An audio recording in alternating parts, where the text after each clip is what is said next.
Welcome to మన chef. నేను మీ మాధవిని. ఈరోజు నేను మీకు కుక్కర్‌లో కోడిగుడ్ల కూర ఎలా చేసుకోవచ్చో చూపిస్తానండి. మీకు ఎక్కువ టైం లేదు, సింపుల్‌గా 10, 15 నిమిషాల్లో కూర చేసేయాలి అనుకున్నప్పుడు ఈ కూరని ట్రై చేయండి. చాలా బావుంటుంది టేస్ట్ రైస్‌లోకి. 10, 15 నిమిషాలు అంతకంటే ఎక్కువ టైం పట్టదండి. సింపుల్‌గా చేసుకోవచ్చు. ఎలా చేయాలో చూపిస్తాను. వీడియోని పూర్తిగా చూసి ఒకసారి మీరు ట్రై చేయండి ఇంట్లో.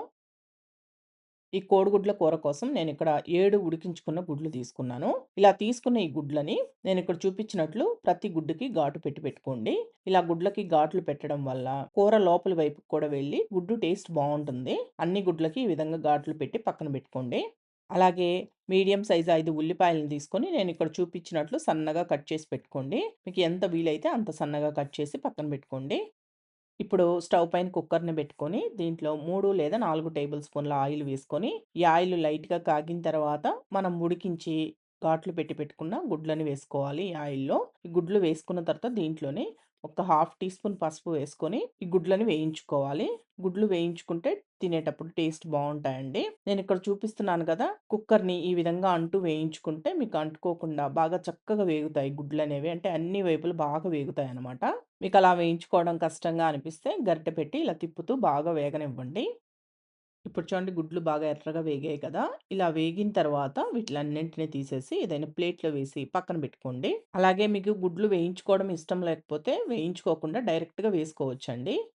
ఇప్పుడు ఆయిల్ మిగిలింది కదా! ఇదే ఆయిల్‌లో ఒక హాఫ్ టీ స్పూన్ ఆవాలు, హాఫ్ టీ స్పూన్ జీలకర్ర, ఒక్క చిటికెడు మెంతులు వేసుకోండి. ఇవన్నీ వేగనివ్వండి. మెంతులు, ఆవాలు అన్నీ బాగా వేగిన తర్వాత దీంట్లో 3 పచ్చిమిరపకాయలని ఇలా పొడవుగా కట్ చేసి వేసుకోండి. దీంట్లోనే ఒక 5, 6 వెల్లుల్లి రెమ్మల్ని కూడా కచ్చా పచ్చగా దంచి వేసుకొని వేయించుకోవాలి.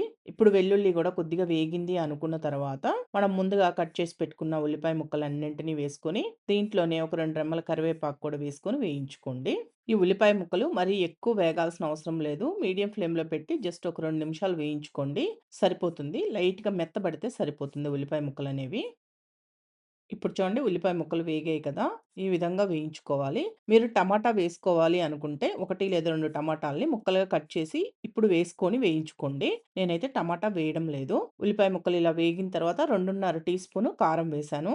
అలాగే 1 టీ స్పూన్ ధనియాల పొడి, ఒక పావు టీ స్పూన్ వేయించి పొడి చేసుకున్న జీలకర్ర పొడి వేసుకొని వీటిలన్నింటిని కలిపి ఒకసారి బాగా కలుపుకోండి. మీరు కావాలి అంటే ఈ కూరని మామూలుగా అయినా చేసుకోవచ్చండి. నేను మామూలుగా గూడా ఎలా చేసుకోవాలో చూపిచ్చున్నాను. కుక్కర్‌లో ఎలా చేసుకోవాలో ఇప్పుడు చూపిస్తున్నాను. అంటే త్వరగా అయిపోవాలి అనుకుంటే కుక్కర్‌లో ఈ విధంగా చేసుకోవచ్చనమాట.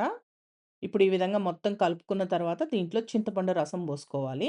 ఒక చిన్న నిమ్మకాయ సైజ్ అంత చింతపండుని నేను ఆల్రెడీ నానబెట్టి పెట్టుకున్నానండి. నానిన చింతపండుని బాగా పిసికి ఆ చింతపండు రసం పోసుకుంటున్నాను. ఒకవేళ మీరు ఈ కూరలో టమాటాలు గాని వేసుకునే పనైతే చింతపండు రసాన్ని కొంచెం తగ్గించి పోసుకోండి. అంటే టమాటాలు కూడా పులుపు ఉంటాయి గదా!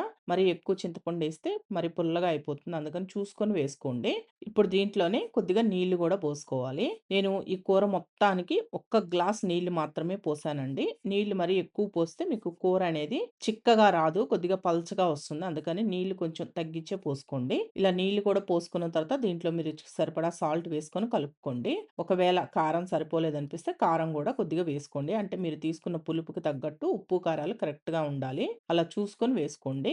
ఇప్పుడు ఉప్పు, కారాలన్నీ చెక్ చేసుకున్న తర్వాత దీంట్లో మనం వేయించుకున్న గుడ్లను వేసుకొని లాస్ట్‌గా ఒక్క half teaspoon chicken masala వేస్తున్నానండి. ఇది టేస్ట్ బావుంటుంది వేసుకుంటే. ఒకవేళ మీకు చికెన్ మసాలా వద్దనుకుంటే garam masala half teaspoon వేసుకోండి. కొద్దిగా వేసుకోవాలి. ఒకవేళ మీకు చికెన్ మసాలా, గరం మసాలా ఏవి వద్దనుకున్నా గానీ డైరెక్ట్‌గా ఇలా చేసుకున్నా బానే ఉంటుందనమాట. ఇలా చికెన్ మసాలా కూడా వేసి ఒకసారి నిదానంగా కలిపిన తర్వాత కుక్కర్‌కి మూత పెట్టేసి ఫ్లేమ్‌ని హై ఫ్లేమ్‌లోనే ఉంచి 2 విజిల్స్ రానివ్వండి. 2 విజిల్స్ వచ్చిన వెంటనే స్టవ్ ఆఫ్ చేసేసుకోండి. ఇప్పుడు చూడండి మూత తీసి చూపిస్తున్నాను. 2 విజిల్స్ వచ్చి ప్రెషర్ మొత్తం పోయిన తర్వాత మీకు మూత తీసి చూపిస్తున్నాను. చూసారా ఎంత చిక్కటి గ్రేవీ లాగా వచ్చిందో? చాలా ఈజీ అండి కూర చేసుకోవడం. మనం మామూలుగా వండుకునే కంటే కూడా కుక్కర్‌లో 10, 15 నిమిషాలు అంతకంటే మీకు ఎక్కువ టైం పట్టదు. ఉల్లిపాయ ముక్కలు కట్ చేసుకొని గుడ్లు ఉడికించి పెట్టుకున్నారంటే చాలు. 10 నిమిషాల్లో చేసేసుకోవచ్చనమాట. లాస్ట్‌గా సన్నగా తరిగిన కొత్తిమీర చల్లుకొని బాగా కలుపుకొని సర్వ్ చేసుకోండి. వేడి వేడి అన్నంలో చాలా బావుంటుంది. ఒక్కసారి ట్రై చేయండి. మరి కోడిగుడ్ల కూర మీకు నచ్చిందా అండి? కుక్కర్‌లో సింపుల్‌గా చేసుకోవచ్చని చూపిచ్చాను గదా! నచ్చే ఉంటుందనుకుంటున్నాను. ఈ వీడియో మీకు నచ్చితే మన షెఫ్ ఛానెల్‌ని సబ్స్క్రైబ్ చేసుకోండి. లైక్ చేయండి, షేర్ చేయండి, కామెంట్ చేయండి.